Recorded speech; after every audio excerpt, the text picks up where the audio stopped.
Lexi? Yes. Okay. Who am I talking to is a question.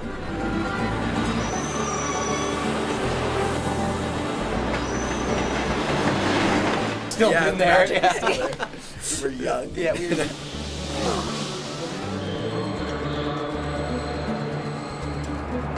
Do you want me repeat everything? to say it? Yeah. Question. This is tricky. Yeah.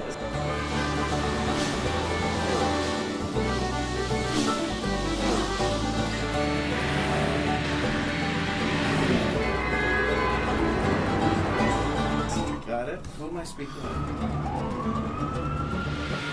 Who am I speaking with today? I'm Brendan. And I'm Chris.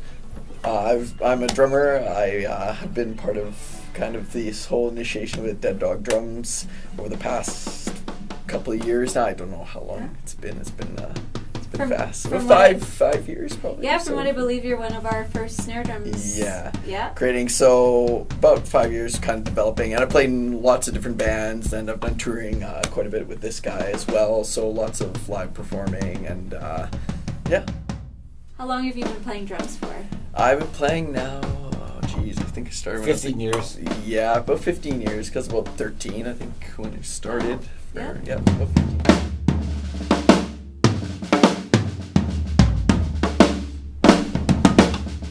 Have you done any touring at all? Yeah, we've done quite a bit of touring over the years. Nothing as of recent, but during our first and second band there, we toured pretty extensively all of Canada, basically from East Coast to the West Coast. And during the second band, we were out to Ontario probably every month or second month. Oh, wow. We'd go out there for a month and a half or so, come back for a short, break, and then head back out again. So we did, quite a bit of touring throughout the years. Right on. What kind of style of music really works with you and your playing habits? That's a good question. We always got to grow up on pop punk stuff. Of course, yeah. Blink and Taking Back Sunday, all those kind of guys. So I think that's where the band stuff kind of developed, right? It was a lot like pop punk, but a lot of classic influence, eh? Good songs are good songs. So we were very into pop punk, and that was kind of our leading role with playing, I would say. But throughout the years, that was kind of where we started, and then we seemed to move back into the older music, like the Beatles and Right. this guy all Def Leppard, and all the that's ones. right. I've really been a Phil Collins fan and Genesis and stuff like that. So that I guess that we started with the pop punk stuff, and that kind of led us into more expansion of our musical knowledge, because we just wanted. Pop punk's great, but at some point you have to kind of expand some of your musical Of course, you got to knowledge. expand your horizons, Yeah, see what else is out there. It's all based on good songwriting. It's a simple 3-minute, 2-minute song. It and is, it's who started that? Well, in a lot of ways, it was, the Beatles.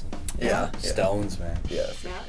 So what brought you here today, Brendan? So my lovely friends Lexi and Chris were able to help me obtain one of their fine products. Me and Chris have been talking for a while about, we did a snare drum, and it was a bit of touch and go with that. It was the first product that Dead Dog had basically developed. So we kind of moved on from that, and I'd seen some of the evolution of Chris's product and whatnot, and I decided, I was like, I gotta have a full out thing of this, because Right. I'd seen what he could do. So once I had decided that was a goal, we kind of started developing this whole drum kit, and so basically came here today to get a true recording of it, so we could really show everybody the quality that they're building and stuff something like from that. Van Halen 3. So, was Dead Dog Drums your only choice in taking this venture forward with a new drum kit? No, definitely wasn't. I had done a lot of searching. I had been playing a Gretsch kit for many years that I was super happy with, and I'd kind of decided, unless I was willing to walk out and spend $10,000, there's no way I was going to obtain this sound that you see a lot of professionals doing and whatnot. So I'd looked through many kits throughout the years, and I've been through the Gretsch kit, and recently I had been looking more into all the big names, right? There's Pearl, Tama, Right. all these sort of custom ones and whatnot, and we kind of end up coming to a small Canadian company that already does stuff, but I still wasn't happy, I liked some of his sound, but there was other options that also weren't there. So Chris, as it turns out, Chris is actually works with this gentleman as well quite a bit. So basically, it was a bit of trust. I put a lot of trust in Chris and was like, I feel like he's got this down and he's figured this out and he can do this. So I ended up basically choosing him because it was just out of trust and and seeing his product that he had put out before this. So it was really what convinced me.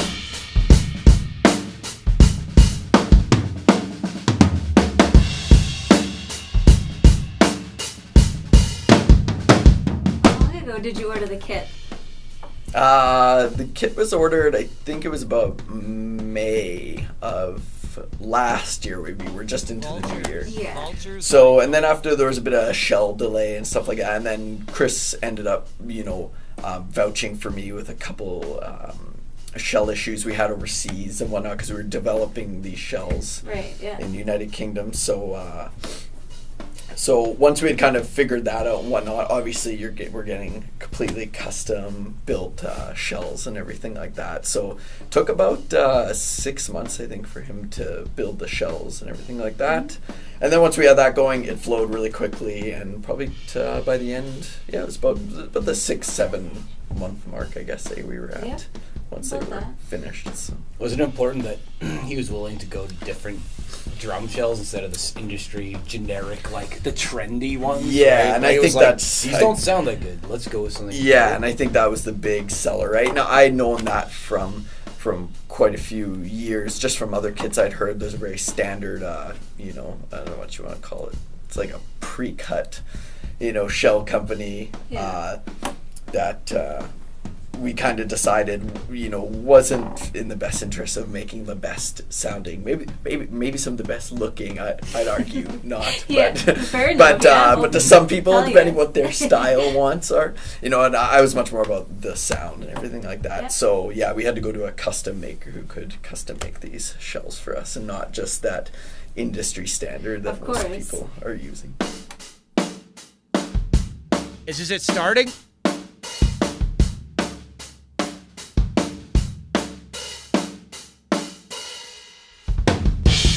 Yeah. So, Brendan, throughout the duration of the process of building your new kit, what kind of input did you have with Dead Dog Drums?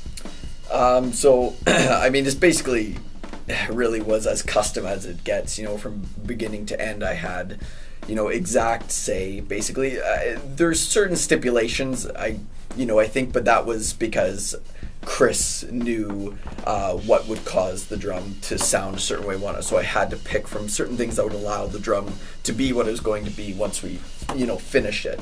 But overall, it was basically just me and Chris. I've known him for years, so we kept in contact the whole time. And I picked everything that I basically wanted from, the woods that we decided and the layering. That also came from a bit of North Custom Drums. They helped with explaining to me and Chris, what woods work together and whatnot. But then once we got that done, then the stain and everything like that, I just chose it. I remember picking it up and just bringing it. Here you go. Yep. and he was able to get that all. Him and Ian there. Yeah. Of course, Ian. Yeah, Ian. Where would we be without Ian?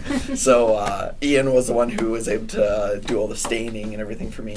And so I had basically complete input, definitely, from being with Chris's minor restrictions. Right, of course. I feel like you two, with Chris and you working on his drums, it's like two people obsessed with drums and the fine particulars of every single part of it. It's kind of like two married people, It is. Like we kind of we're butting heads on stuff, Absolutely. But and your child was the drum kit. Yeah, because he's like, you can't do this. I'm like, we can do this.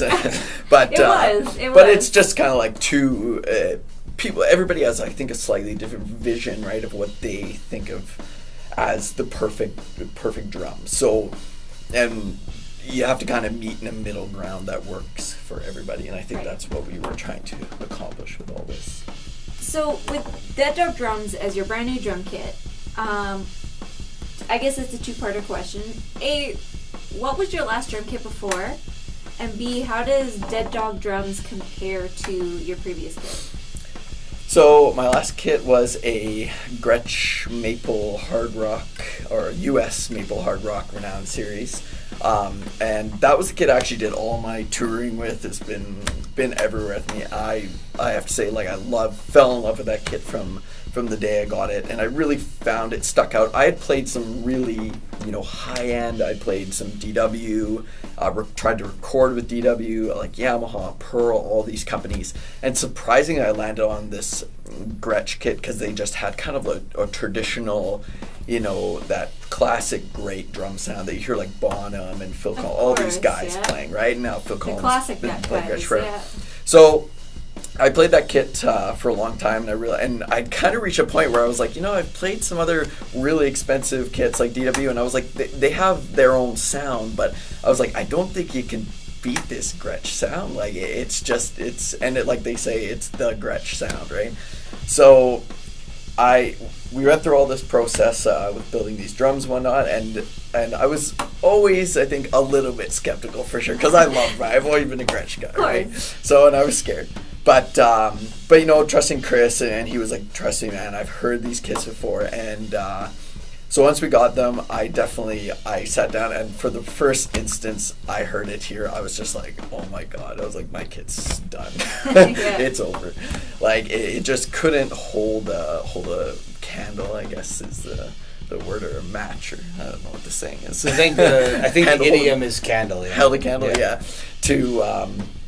To this new kit. It's just much more vibrant and stuff like that, and just the playability too of them. It's just a lot more lively and things like that you just weren't seeing of that Gretsch kit. And again, I didn't really know that until I had started playing this one. Right, of really. course. Yeah. So.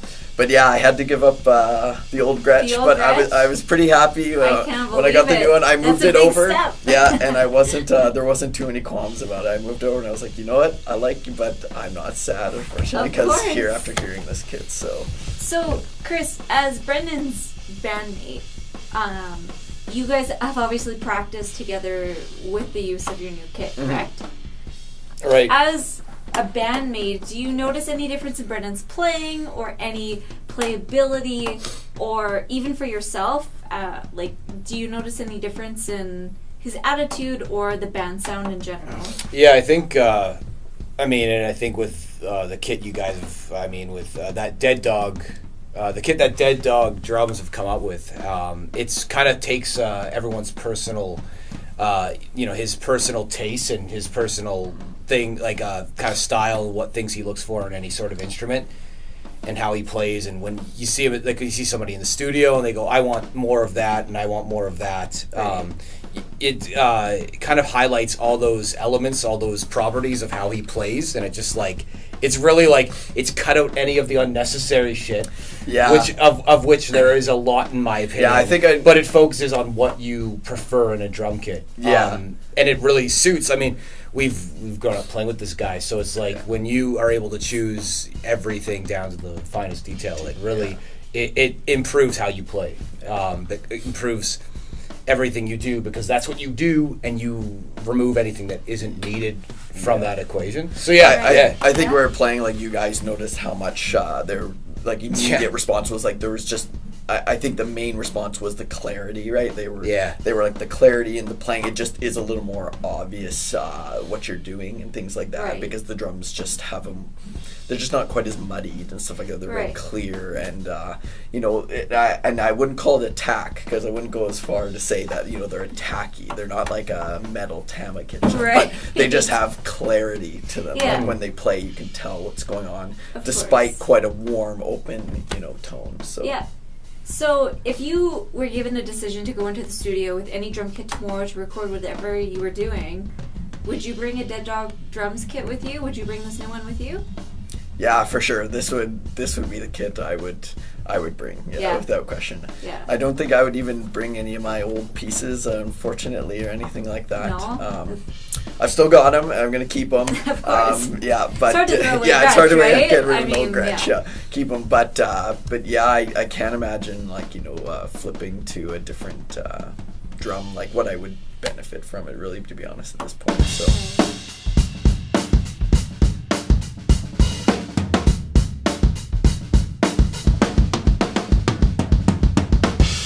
Who am I speaking to today? Chris and Ian. And what part of you do you have with Dead Dog Drums? Primary builders. Both of you? Yep. Yes. I guess design work to some degree. I Yep. don't know. Yeah. So how long has Dead Dog Drums been a company for? That's on you, man. I don't know. When did we I'm start? If I can, April 2013? 2012. April 2012. I'm going to answer that question for you. April 2012. Don't worry about it. Don't worry about it. Almost 4 years. Where do you manufacture your drums? Something from Van Halen. We get the shells custom made in the UK, and then we have them shipped here. And then from there we figure out where we want to drill, what hardware we want to use, and what's going to sound the best and whatnot. Do you make said decisions together? Do you make them... Yeah, we well, collaborate on a few things. I think. we'll send each other texts back and forth and Make fun of other people. make fun of other people. Yeah. So, do you two always get along with your ideas? I Yeah. think for the most part we do. That's kind of why we started working together, because we kind of had the same goal and outlook when it came to how to build a drum and how it should look, and what it should be made out of too. So, Ian, Chris and myself started this business back in 2012. How did you come into the picture? How was your entrance to Dead Dog Drums, and what was it like? It was good. I mean, I had started kind of by myself because I wanted to get into making drums, or I guess even just working on drums in general. So I had refurbished my 1960s Gretsch kit. And after talking to people, I realized that I screwed up my bearing edges. So then that's when I realized that Dead Dog Drums had ads on the internet for doing bearing edge work. Right. Took my drums to Chris, and he redid my edges, and I was, quite shocked by how good they sounded afterwards. And I was looking to get a new snare drum, but going to the store, I couldn't find anything that suited my needs, the kind of sound I was looking for. And after talking to Chris and kind of figuring out what kind of snare I wanted, he had seen photos of some work that I did, like doing guitar stuff and building crappy guitar amps, and asked if I wanted to learn how to actually work on a drum. So I was like, yeah, I'm going to take that opportunity. And the entire time I was kind of hoping that I would eventually work with Dead Dog, so it worked out. That's amazing. Yeah. So a question, I guess, a two-parter for the both of you. I assume it might be the same, but describing your ideal drum sound, when you're creating, say we were all creating a snare drum, what is your ideal drum sound? What do you go for? What is the selling point for Dead Dog Drums? I would say it's something that has character, and by that I mean something where you could tune it to the absolute lowest tuning and it's going to hold a note, and something where you can crank it to the highest tuning and it's still going to hold a note, and everything kind of in between, and it doesn't die out, because there are some drum companies where you can really only have one range of tuning, and that's like a medium or a low tuning, and there's nothing else with their drums. So Yeah, the application, like, for the drummer that wants the drum kit or a snare to sound a certain way, the snare drum has to be able to absolutely hit that. And it has to be able to get into someone else's hands and hit that as well. Yeah. So completely opposite ends of the spectrum, has to cover all of it. From the floor to the ceiling and tuning. yeah. All right. It's pretty much like taking a drum collection and just narrowing it down to one drum. Right. Right.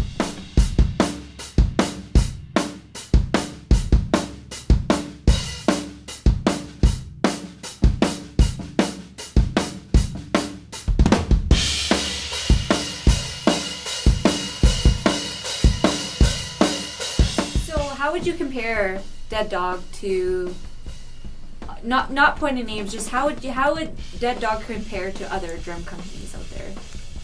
What makes Dead Dog superior, or what do you excel in over other drum companies? Do we give that away?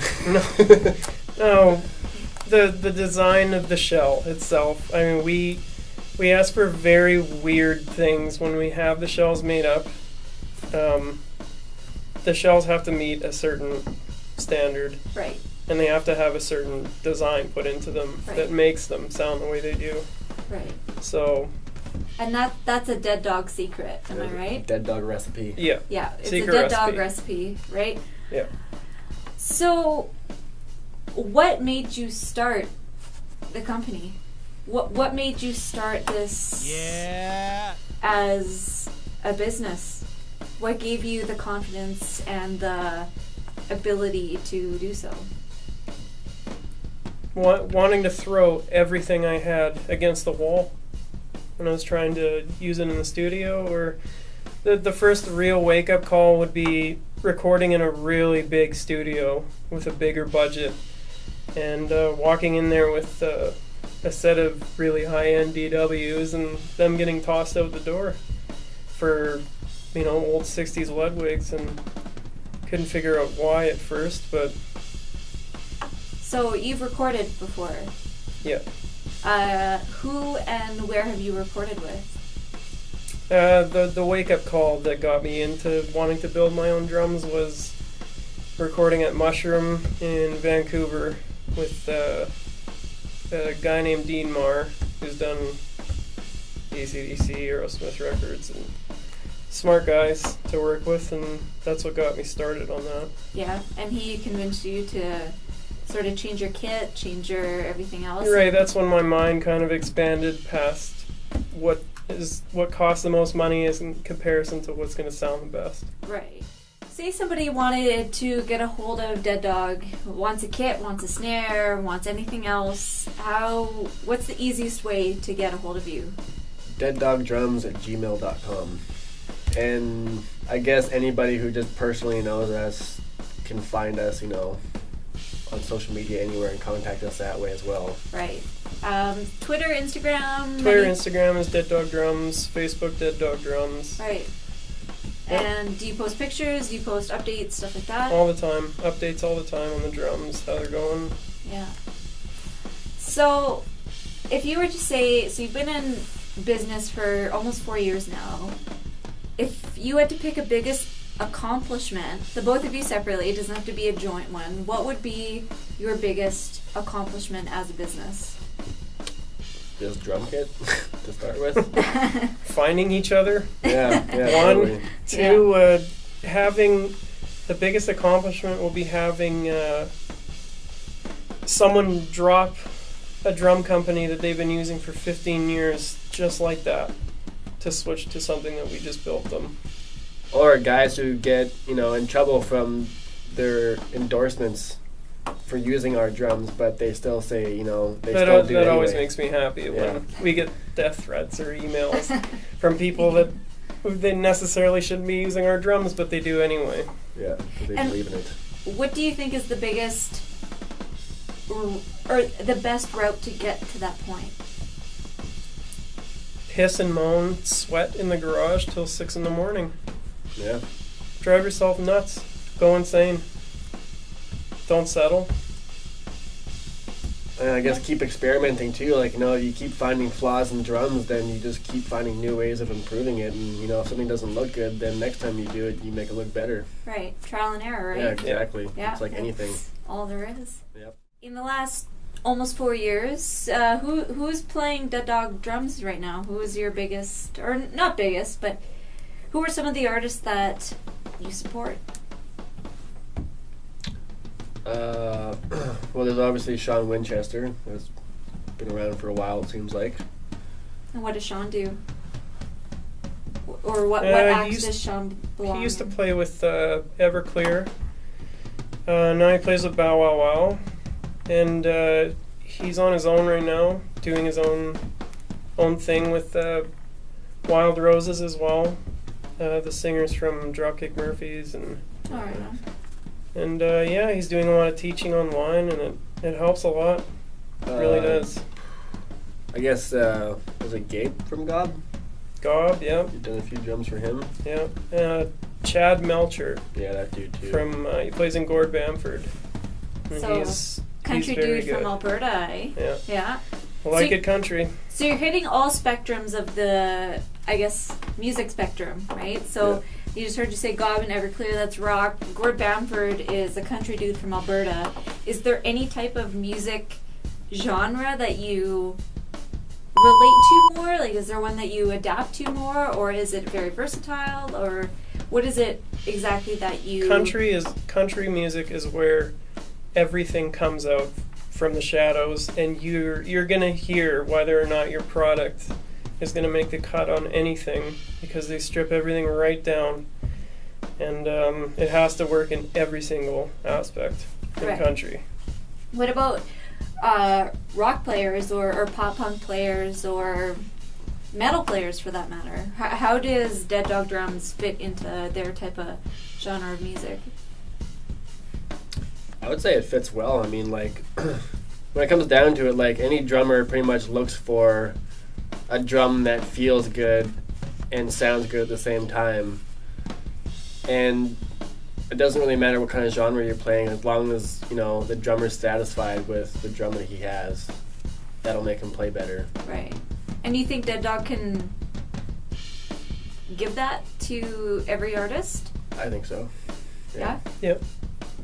I mean, our focus is to kind of build a drum that anybody could use and pretty much throw out the rest of their drums, because they're so satisfied with what they can do with that one drum. Right. As opposed to having, you know, 2 bedrooms full of snare drums, you know, that are different tunings, where you could just have this one drum and Right. be satisfied with that. Does that include studio work? That's where it counts the most. Yes. Studio. Yeah. So studio play is more beneficial to you. It's pretty satisfying. Yeah. And the fact that if a Black Beauty doesn't make the cut and one of ours does, that's where it really counts. Well, and it's documented at that point too. And it's documented. Right. So you're going for sound over quality, or sound over Looks. looks. Yeah. Looks, but So- the looks aspect takes a while to Yeah. figure out, and that's Don't always worry about it. a highly concentrated area. Yeah, like, the sound is Do, the most something with important Van thing with the Halen drum. I mean, it still has to look good, but there's like a fine line with designing a drum, because, I mean, you can design a drum, you know, to look like a bird or a dog or a car or whatever. Like, I guess it kind of looks cool to some people, but it doesn't help the sound of your drum. But overall, yeah, it doesn't And improve it's anything. yeah, it doesn't improve anything. And I think, you know, the main thing with designing a drum kit is having a timeless look, something that's clean and simple, and is never going to go out of date, no matter what context you put it in. Whether you're playing jazz, metal, country, it's always going to fit in all those, in pretty much everything you play. Right. What's the biggest thing you want to tell aspiring drummers looking to get a brand new drum kit, or even advice? What is the one thing you want to tell them? If it sounds good to you, play it. Yeah, I would agree with that.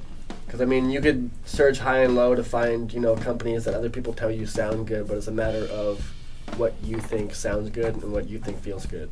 The proof's in the pudding. Fair enough. Yeah. And so go over quality over visual stuff, right? Yep. Anything else you guys want to add? Buy our drums.